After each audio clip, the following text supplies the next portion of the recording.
Welcome, people. We are here live again on the fifth quarter podcast, and this is a special edition tonight. And we have someone that I've been trying to get out the back. This is my boss right here. If y'all always want to know, Miss TJ. She's the one that does all the graphic designing, all the colors, all the features, and everything. So if anybody want to know, there she is, and she has a special guest coming along with us as we discuss something that I never knew anything about. The Negro League Football League. We know about Negro League Baseball and the history of that league and so many players that came into the major leagues and so forth, but we never heard of a football league. Some of you may have. I didn't know anything about it, but and it's the first because football is my love. That's dear to my heart. I watch it. I played it. I've coached it. I can talk about it and everything. But, again, no further ado, Miss TJ brought this wonderful lady. I want her to introduce her to the show. And, hey, she's my TJ. She's y'all TJ. She's Mistress TJ.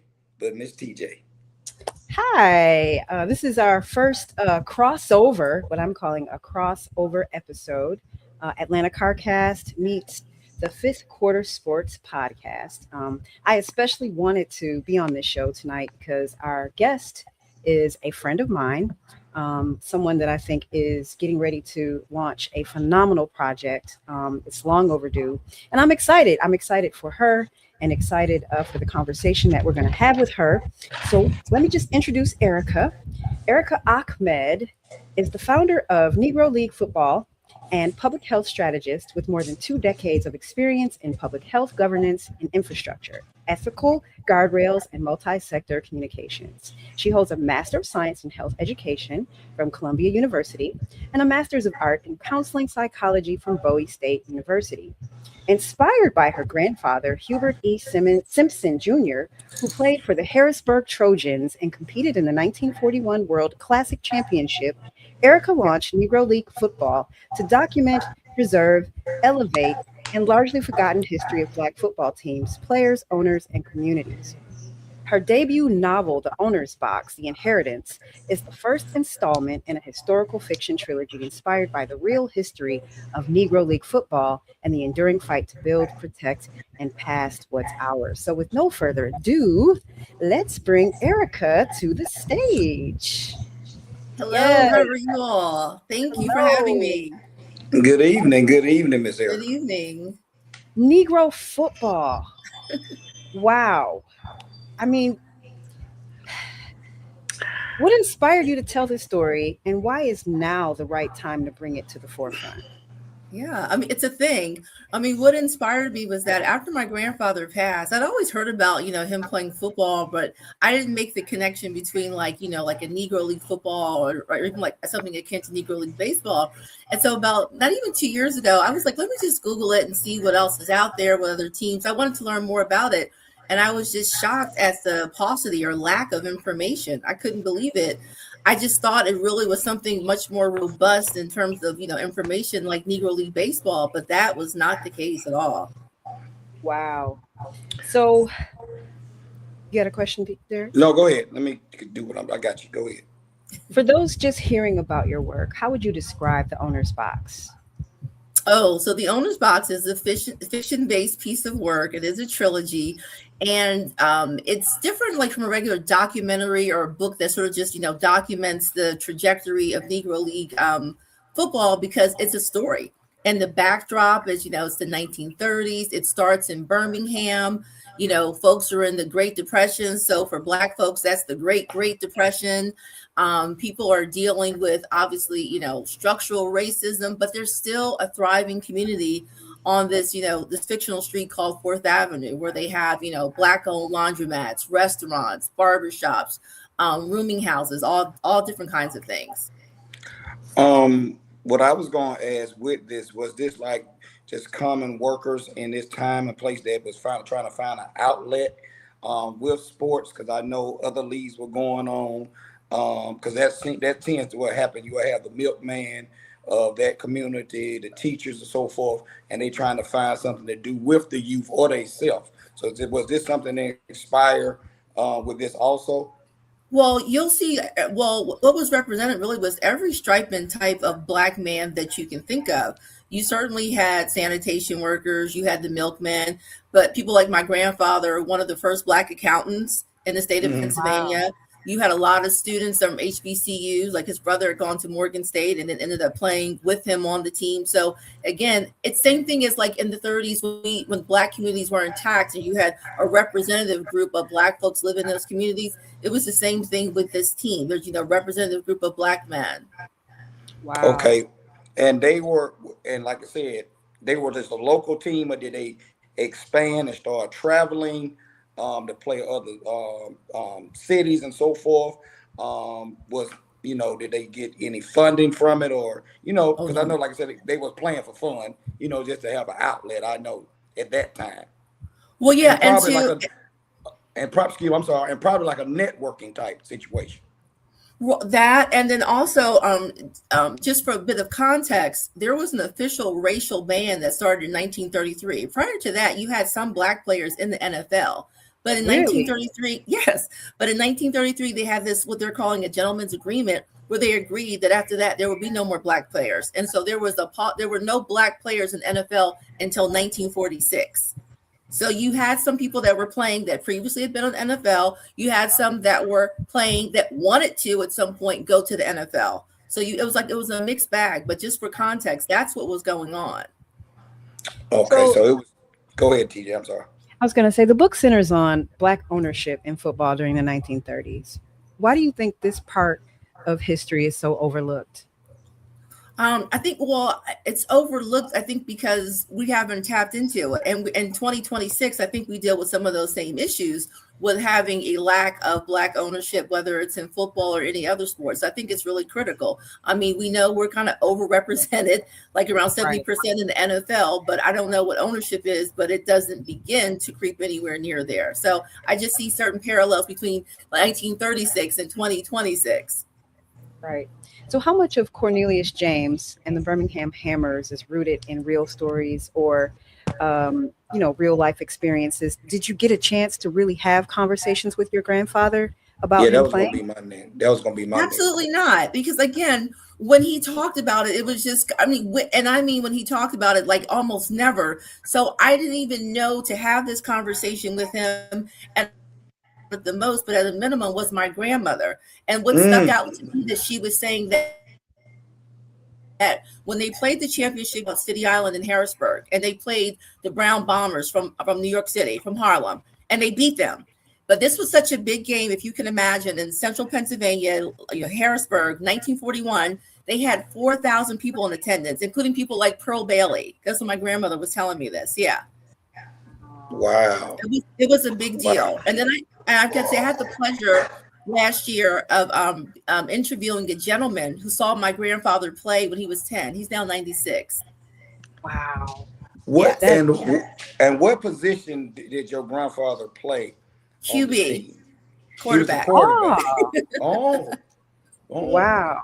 Oh, so he was calling plays and so forth and so forth. As he did in life, correct? Yeah. So how long did the league? How many games did they play, or how long did the league stay in place until Big Brother comes and try to take it from them, or try to take players from it? Of course, drafting or paying or trying to how what we do, what happens. Yeah. I mean, it's hard to say how long. First of all, the formality of a league is still, to be determined. What I'm finding in my research is that there were teams, and some of them had lifelines or spans of 6 years, 8 years, but a lot of them didn't go past 2 or 3 years. And so for the Harrisburg Trojans, they may have been about 6 years, but they also, what I found out, and like I was telling Tia, this research is fluid and it keeps going. There was another Negro League football that predated the Harrisburg Trojans that I'm just finding out about. And there were teams in Chicago, the Chicago Blackhawks, which is the current team of the hockey team right now. But that was the name of the 1929 Negro Football League. Detroit Wolverines. There were teams in Knoxville, Hampton Roads area, Virginia, LA. So there were teams all over. So one of the questions in the chat is, are you talking about the NFL? So if you read the topic, we're talking about the untold legacy of the Black football, Negro Football League. So no, we're not talking about the NFL. We're talking about what predated the NFL for Black Yes. athletes. Yes, actually And it, sandwiched in between, because remember, they were in the NFL prior to the 1933 Gentleman's Agreement. But yes. okay. Okay. Yes, Mhm. So because I'm sorry, TJ. Go ahead. no, go ahead. Go ahead. Go ahead. Because the only thing I've ever seen we see documentation or in a documentary is always with college football. We seen Bear Bryant as a coach, a famous coach. He was at Texas A&M, then he went on to Alabama. And when the black players started getting integrated into college football, and they were seeing their talent, first thing we heard him say, "Oh, I got to get me one of those." But you never knew where these players came from, and Right. and things of that nature. And again, we still seeing it to this day of how the situation, how they go get athletes from here or there. We just get, it's a little money involved now, but I can imagine them playing under certain circumstances and conditions that they had to deal with that segregation and going across state lines and playing these games. Oh, exactly. So one of the things, like in the book, is fiction, but I talk about that in the book too, because one of the focal points, or a primary focal point in the book, is that you have white team owners from Nashville and Chicago coming together, trying to first and foremost to buy Cornelius James, who's the star of the book, trying to buy his team. And when he says no, then they said, well, that's fine. I don't want to tell too much of the book, but they're basically saying, well, then if you don't want to sell it, it's okay. We'll still get it from you. But So cool. there's a legacy there, because not only is this something that he built it from his grandfather, who was enslaved and purchased this land. He took part of this land to build the stadium, and the land that his grandfather chose was based on what he learned from his mother, who had been enslaved from the Senegambia, but she understood land and elevation. So I mean, there's this really rich and robust story about how this land came to be and how this football field came to be and what this team means to this Birmingham community. Yes. Yes. So one of the biggest themes in your book that, we kind of read your overview is ownership, which you just touched on. So why is ownership so critical in sports, especially for Black communities? I mean, what you don't own is not yours. Pure and simple, It's like one of the quotes in the book, one of the characters says, the land you don't own means you're simply a tenant on that land. Absolutely. Also, built from red clay. Being in Georgia, a New York girl living in Georgia, red clay is something that I've just, kind of figured out. No, seriously, like when you go to Africa, and this is going to get a little deep. When you go to Africa, a lot of the dirt is red, right? So built from red clay carries weight. What does that symbolize in the story and in real life? And why was it something so resonant throughout the theme of this book? Yeah, I mean, there's a lot of symbolism there. I too am not from the South, but when I decided to start this book off in Birmingham, I had to learn a little bit more, just about the historical backdrop of it. And the symbolism around red clay in the book was that not only did you have this reddish brown earth, it also had been drenched in Black blood, for for 2 centuries. And so that's part of like why that's like a sort of a recurring theme and mentioned in the book. It's not just about the land. It's literally the blood soaked land, Right. Do you think we've made enough progress when it comes to Black ownership in sports? Not unless something's changed from no, absolutely not. I mean, I think it's great that you have players playing and that, they're being well compensated. But again, that doesn't begin to speak to the money generated for those who are who hold ownership. That's a whole different ballgame, it's a whole different conversation. Y'all can see me again. Yes. Okay. But yeah, I mean, just like you were saying, like right now, a lot of times with the draft, they say that's like a slave trade going on now because they poking and prodding, trying to check and see if you are eligible enough to even get drafted. So I can just imagine with your book and things that you're touching on with this, some of that is part of this, what they use to pick these players out and bring them on. And like you said, the ownership part of it, it's always been that. It's never been like right now. We just got a black owner with Magic Johnson having some of his stake into the Washington Commanders, but it's a lot that we don't have there, and they do not open up the door to let you in. I totally agree. Absolutely. Absolutely. Again, like to your point, I think all of this, is a trajectory, and it all sort of rolls into even where we are now, where a lot of progress has been made, but you can still see the remnants of what was. Right. So Cornelius James' story is deeply tied to generational inheritance. What message are you sending about legacy and passing things down through this book? Never forget the ancestors. Never take for granted what they've done. Never dismiss their investment, no matter how small or, minimal you think it is. Look at the context. You know what I mean? People could dismiss, his grandfather and say, oh, he bought 47 acres for $1 an acre. Or his great grandmother, she was a slave, and all she did was tell him all she came with was knowing how to cultivate rice and how to cultivate land. Well, if she didn't know how to cultivate land and pass that on, that generational knowledge that survived the Middle Passage and went from the Zangambia to Birmingham, they wouldn't be where they are. We have a question right here from both. Are there any stars that you may have heard of? In baseball, of course, we heard of Josh Gibson, Sasha Page. Were there any football names we can go and research possibility? There are some people you can research on the website. The problem is that they had this ban for so long that players simply aged out. I don't know what the average career was then, but now it's like about 4 years. So even if it were 6 or 8 years back then, which I don't know, because remember, they're simply almost playing like with leather scullies. They don't even have real helmets. You know what I mean? Yeah. That's a whole, I talk about some of the brutality. That's a whole different kind of football. But yes, there's some players that were sort of stars in their own right. But again, so many missed that window. Yes, right. Of course. So we spoke earlier today, and you mentioned that there's so many teams that you're still discovering. How much research and how much time did you put into doing background research to even write this book? Oh my God, I have no idea. It seems like 2 lifetimes. I'm not sure. Because there was research that I had to do just to get the website up, because I knew, like I said, I knew peripherally about the Harrisburg Trojans, my grandfather's team. But then when I said, well, who did they play? They had to have played somebody, Right. So when I started doing that research, that just went on, and that's still going on. So that's where I'm finding the teams.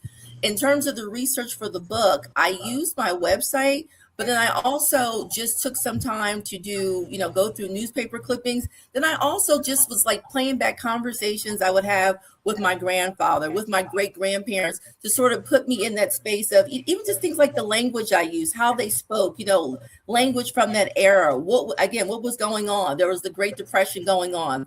These people are 1, maybe 2 generations removed from formal slavery, but they're steeped in jail. So, just really looking at the history of what was going on, doing my own research. But then also I will say, my dad was very much he was a poli-sci major. So he was very much about the business of history here and globally. So a lot of things, to his credit, I did simply know. Gotcha. So how did Black families protect what they built during times when everything could be taken away from them? With everything they had? Yeah. According to your research. Oh.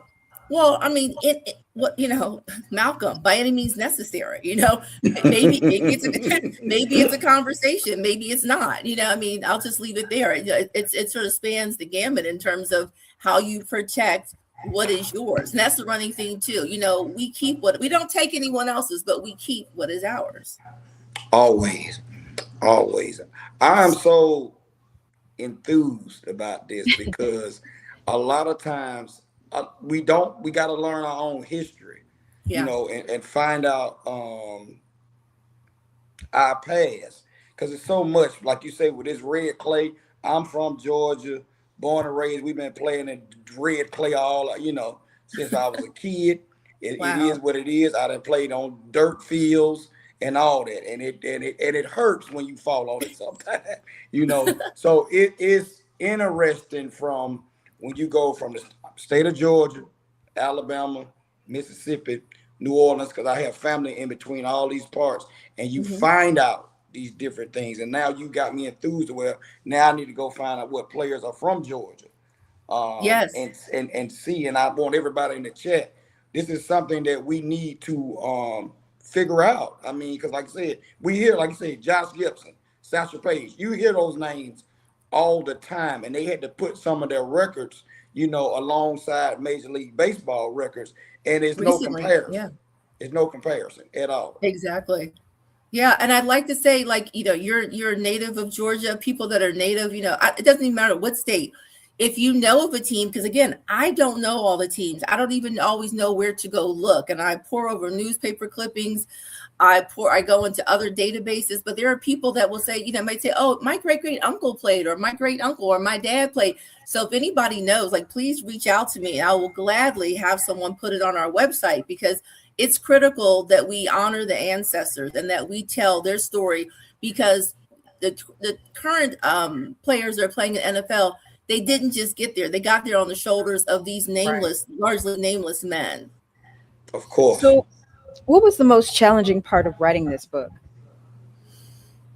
I think it was, well, first of all, it's the football thing. I had to do a lot of research because I don't know a lot about football, period. And I certainly didn't know about the different plays and the different things, that they positions they executed, at the brutality of the game.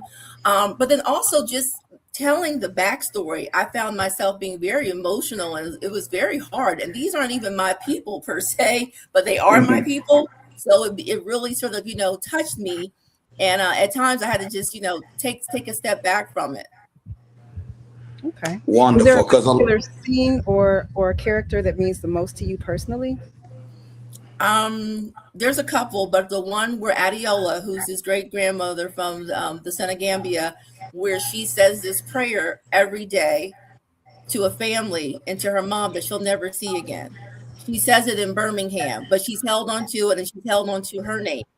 We never mentioned her name given by her master. We always reference her as Adiola, the name whispered to her when she was just a little girl and someone thought she was going to be great in life. The other scene is when they're being freed, and a young woman, she tells the slave master, basically, God lives in me. But if I don't leave at this moment that I've been freed, he won't live in me anymore, because I'll do to you what you did to my pappy and to my baby boy. Wow. How long of a process was it?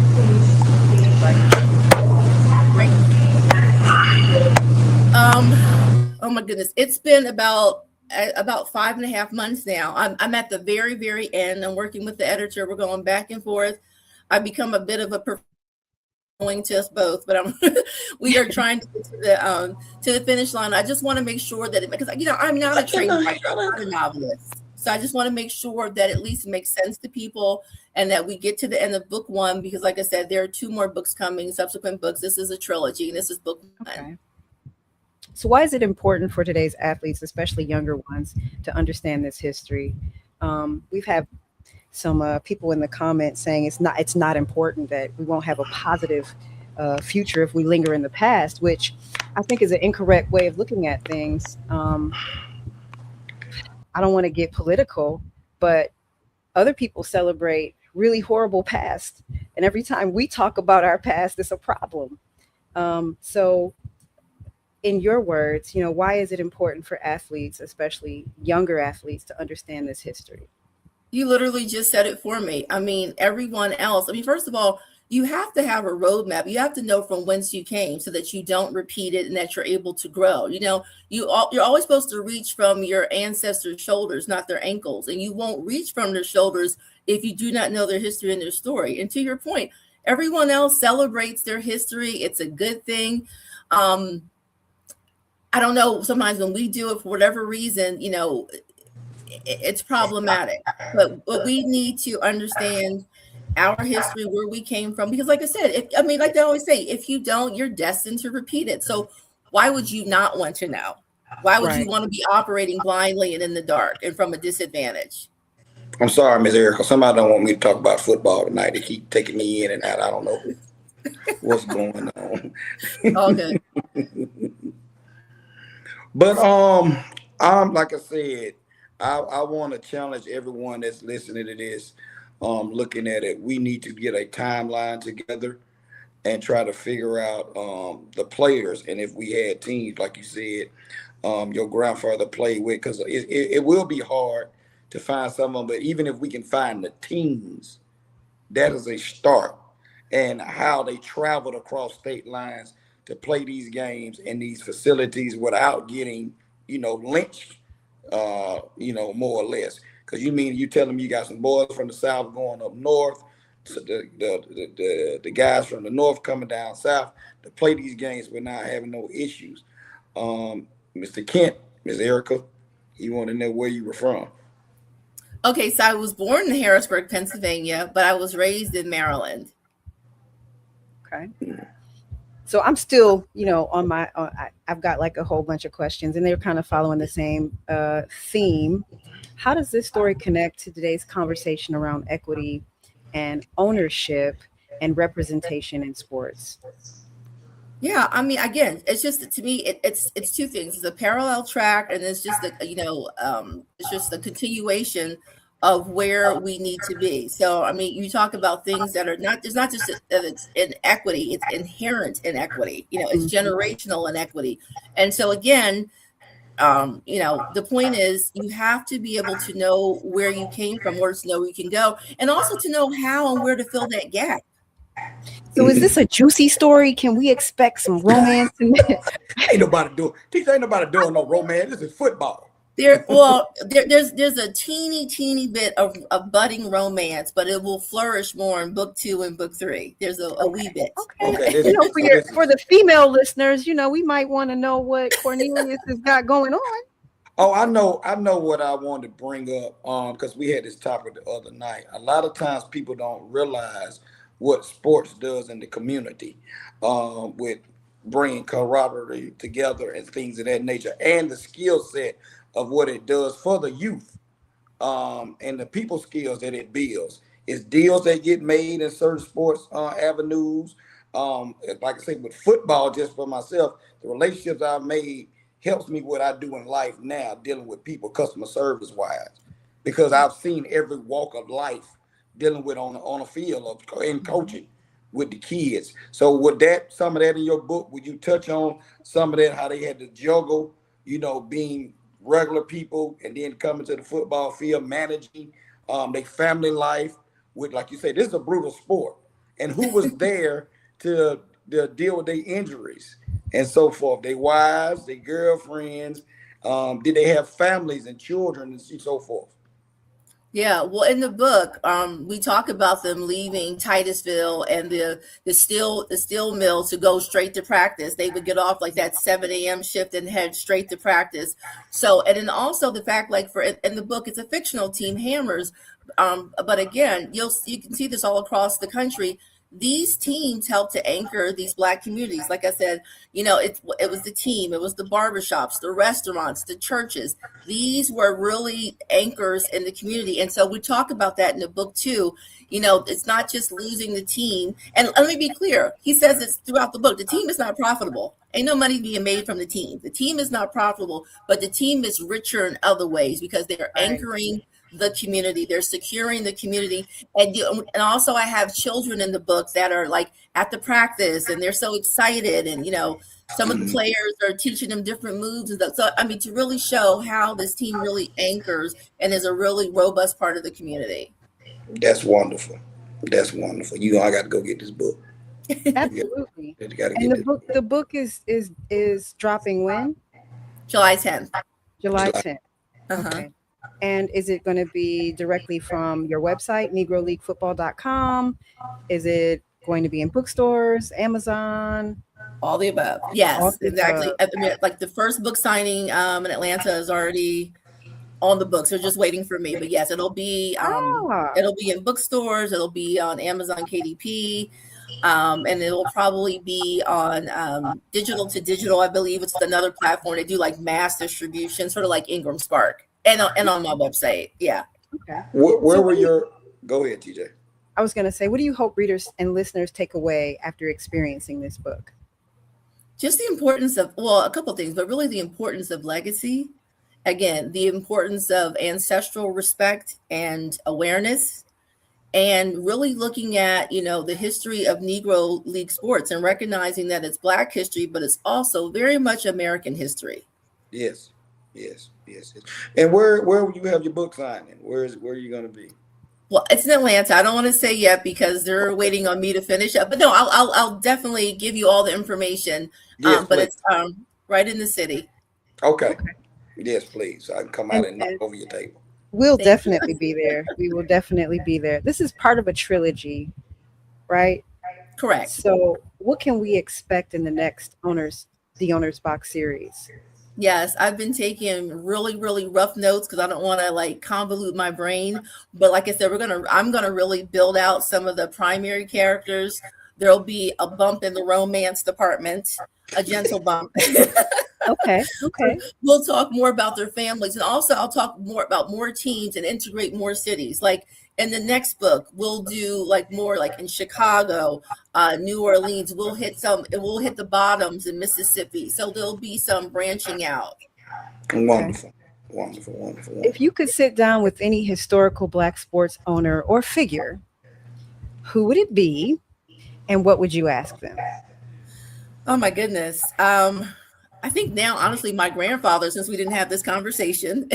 And then also there were other players too, I'll say from his team that were in any other space, they would have been superstars in the NFL. A gentleman named Willie Moon, Lunch Atwell. They were phenomenal players. So I would love to sit down with them and just hear their story. And I wish I could just time travel them into the NFL 2026 because they deserve everything. That's interesting. That is so interesting. Yeah, So, I'm taken back right now. what's I really, just a couple of quick questions for you, and this is not related to your book. Okay. What sport had you hooked first growing up? This is a sports podcast, so we talk about all kinds of sports. So my dad was a football player. He played football at Temple. He was actually drafted to go to the Orioles as a teenager, but my grandfather insisted that he go to college. So, and I was the only child, and I was not a boy. There was a lot of pressure. So he had me playing tennis very early on. I played lacrosse for about 2 years in junior high school. I was a cheerleader, though. That was mostly my thing. So. All right. And what's your favorite team currently? No switching allowed. So. Well, for football, it has to be the Commanders. I'm a DMV lady, Lord. So I'm sorry. I don't discuss my team. I don't dislike the Falcons. My family. I don't dislike the Eagles, but I'm just saying. Okay, who's your all-time sports GOAT? Really, TJ? Man. Yeah, got it. Who's your all-time GOAT? Don't matter what sport. Doesn't matter what sport. No matter what sport. I grew up in an era. Well, I have a couple of different eras. I love Dr. J and Wilt Chamberlain, but then I also grew up in an era of, John Thompson. So I love the whole Hoyas team from that era. And, rest in peace, Len Bias. Still heartbreaking to this day, so. I have. It's funny that you brought his name up because the argument, I was a kid, so I never got to see him play like that. But I was told somebody wouldn't have all the rings that he has if he never passed. Baby. And you see what I'm doing? Yes, I'm very clear on MJ versus LB. Yes. Yeah, so that's something that has always been fuss. One person in the chat, he's a Boston Celtic fan, and he fusses at me all the time and said, if what unfortunately happened to Len Bias, it wouldn't have happened, your boy would have had some problems on his hands. Red Auerbach, new vest. And all right. Anyway, college sports, hey, you hush. College sports or pro sports? What's your pick? Oh, I'm so torn because basketball. I'm more of a basketball person, and I like college ball, but I think I like NBA better. But again, that era of, the Hoyas, of Syracuse, like I just would watch that with my dad like constantly. Like that was my thing. Sweet 16 back then, it was very different. We would even go to some of the games and watch Georgetown play. So yeah. So do you see the difference in the demographic of what's going on in college sports now, with the NIL money? That's the influx now. How some people saying it's ruining the game. I mean, again, it's not exactly my wheelhouse, but I can see how people would say that, and that it's disruptive, because as soon as something goes awry or doesn't work for people, they put themselves in the portal. I'm in the portal, put themselves in the portal, which was, that was unheard of. And so I can see, it does disrupt any, real sense of continuity or even team building. It does. I really think it does. One last quick round question, and then I got a few more. Just one word. Football season or NBA playoffs? What are you watching? NBA playoffs. Oh, I'm sorry. What was the last part? I was going to say, what are you watching first? You said NBA playoffs. NBA playoffs. Yeah. Okay. All right. Now my next group is just real quick, rapid fire. One or the other. Tailgate or VIP suite? VIP suite. Favorite game day food? I like a burger. I know people like lemon pepper wings. I'm a burger guy. In Atlanta, it's definitely a lemon pepper wing. I don't. If you could own a team, what city are you picking? I'm so biased. I mean, I don't want to say DC, but DC. Like, I'm so biased. So, what team? I'm playing. Oh. I'm gonna keep the Commanders. I'm not gonna take any trade. We're not gonna be like Indianapolis did with the Colts when I was growing up. We're not gonna do that. All right. Okay. And to you, what is the best sports movie of all time? Ooh. I think, was it the Titans movie? I really Remember the Titans? Remember the Titans, yeah. And not because it was filmed locally, but yeah. Yeah. Great movie. Great movie. Yeah. Great movie. It was a great movie. I think Rocky had to be one of my top. And I forgot about Rocky and boxing. You're absolutely right. Very compelling. Yeah, and then Creed after that. So yes. Yeah. I would have never thought that. For me? No. Really? No, not Creed and Rocket. No, I wouldn't have never thought that. What would you great soundtrack. What would you think from Mr. Perrier? What would you have thought? I would have said something to do with them Cowboys. You're not gonna rope me into having a Cowboys conversation. No, I'm not roping you. I would not think that, because if you looking at, certain movies, Rocket, interesting. Rocket was it was a compelling story. That's all. Yeah, it was. Yeah. Which one? Rocket 1, 2, or 3 is the question. Well, the first one, obviously. Okay. The very first one. Okay. Yeah, the very first one. Okay. Well, Erica, thank you so much. This was fun. I know that we'll have you back once the book is out and we read it. Yes. Once we read the book, I think that we have a whole lot more to talk about. How can people reach you? Where can they get in touch with you? And how can we find more information out about the Negro League football? Yeah, they can reach me. I'm any social media channels. Well, actually on Instagram, on Threads, Facebook at the Negro League or Negro League Football. If they want to email me, they can email me at info@the Negro League Football, all one word, .com. Cool. Awesome. Well, Mr. Derek, floor is yours. I would like to say thank you for joining us here, Ms. Erica, on the Fifth Quarter Podcast. And again, chat listeners, everyone, this is the type of things that we're trying to do here on Fifth Quarter, is bring guests in to educate us in all different genres of sports, books, medias, TV, whatever. If any one of you guys or young ladies have anything that you want to bring to the table, we are here for it, because we can learn from each other. And this is part of history Miss Erica has brought to the table today, and I love it. And again, I appreciate everyone for tuning in here for Fifth Quarter. Miss TJ, Thank you for gracing me with your presence. The queen is here. Miss Erica, I gotta say the queen is here. I want to say thank you. And again, Miss Erica, you're always welcome. You know, when your commanders start getting their butt whooped by my Eagles, we will have you back on. We will Thank have you. you back on. Absolute pleasure. Thank you all for allowing me to come on here and talk about Negro League football. They all have transitioned, but they are now ancestors and they are deserving. Yes, and they July do. 10th, we're looking forward to the release, and we're going to get that book and read it and come back and talk about Cornelius and the Yes. hammer. Okay. Thank you all. Have a great evening. Thank you. Thank you. Okay. All right. Bye-bye. Yeah. That was interesting.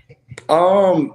TJ, I'm so enthused because it's so many things that's out here that we need to do history on, because we've had our hand in everything across the board. It don't matter if it's sports, business, anything, politics, inventions, we've everywhere, right. to the point of who decided to put pig skin together to make a football. You see what I'm saying? Who decided to put chalk down to say we're going to play a 100-yard field, we're going to put the goalposts up, who came up with the point structure. Because a lot of times people don't even know why is it 1st and 10?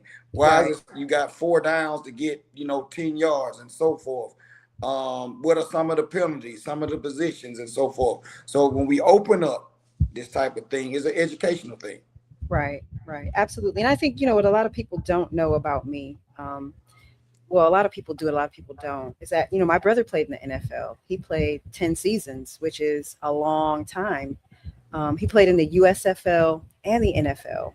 And I've seen more football games than most. I've been to more games than most. He played at a really historic time. He played from 1980. I was in the 5th grade. So that had to be 83, 84 until 1991. So he played from my 5th grade till my freshman year of college, and freshman, sophomore year of college. And I've met some legendary football players. He played in the Eric Dickerson, Jerry Rice days, Mm-hmm. And this sport is something that means a lot to me personally, because of my brother, and also because of the people that I've met in close proximity to him. Mm-hmm. I don't think he even knows anything about the Negro League. And I was going to just ask you, when you were saying that, have you seen the difference from then to now, how the game has evolved, how it's changed? And it was more brutal to me back then than it is now. And the less money that these guys got paid to play this game. Even Absolutely. him, like you say, it's a blessing that he got to play 10 years. Right. I mean, and he played in a time where I know I shared the ESPN article with you. He played for the New Orleans Saints, and on his rookie team, there are only 8 of them still alive because the rest of them have died from CTE related injuries. They've died, and a lot of them died young, in their 30s and their 40s. Several of them committed suicide because they had interesting, well, I don't want to say interesting, they had brain things going on and committed suicide. So the sport was extremely brutal back then. It's still brutal now, but there's a lot more precautionary things in place than there's ever been. However, it's still such a horribly brutal sport, but I hope that it improves and we can take some more precautions to keep these players safe. You see me, TJ? Yes. No, I don't see you, but I hear you. Oh, you can hear me. Yeah, Yes. Let's keep doing this. But that's what I was concerned. Like, and I can't wait to meet your brother, because I would love to get on here and pick his brain and go through some things that we could talk about football, because I know he has an opinion with what the money that they're getting now compared to what he was getting, because is he getting a pension now? Yes. That he is getting a pension, because we never heard not getting about his pocket, but just to know how much is that. Is it worth it? Was it worth it, you playing all these years to get whatever pension? I know a lot of them are still fighting for health care. for them playing and just whatever, and the things that they have to deal with their bodies. Right. I can't even tell you how many surgeries he's had within the last 5 years, even. I mean, it's been surgery after surgery. Um, it's really brutal. It's been a brutal sport for him, and he's not old. He's not an old man. He is in pain constantly, constantly in pain. To this day, he's still. Yeah, yeah. I was just saying, when you kind of went out, he's probably had, I don't know, maybe 7, 8, 10 surgeries within the last 4 or 5 years. Yeah, On elbows, wrists, knee, everything hurts. Everything hurts. I know. I was. Jerome Bettis is one of the guys that says how long it takes him to walk down a flight of steps. So he played running back, so he was getting hit every play, and a lot of people don't realize when you see the big hits. Yeah, that's a big hit, but it's some little small hits that take you out, and you didn't look at it on TV. You say, okay, he got hit. That don't hurt that bad. You know what I'm saying? And he's gone for a while. And then when you was talking about the CTE team, a lot of them, when they do retire, if they don't find something close to proximity with them being gladiators, because that's what they are, this is the part where, they have mental issues and, suicide creeps in and things. And they, unfortunately, because that's all they've been doing since the age of 5 all the way up to 30, 35 years old to a certain extent. So I always wanted to tackle that. Talking to a veteran player, how was your transition from playing the sport, retiring, and going into another form of life? Absolutely. So, yes. So, but I thank you, TJ, for coming on tonight. I really appreciate it, bringing the guests here at fifth quarter, and we got to do this more often. I think the people love it. Got to do this more often. And thank you, everybody, for tuning in. Again, I really appreciate it. We got to keep doing things like this, keep building the brand, the show from Atlanta CarCast with the cars to the sports show. This is what we do here. Please, everybody, it doesn't take much to hit the like button, share, tell a friend that can tell a friend. If there's anything y'all want us to talk about, you want to become a guest on the show, or if you have anybody you want myself or TJ to interview, talk to, or you want us to come out, it's not a problem. We're here. You know what I'm saying? We're here for the people and so forth. But again, thank you everyone for tuning in tonight. And we are out.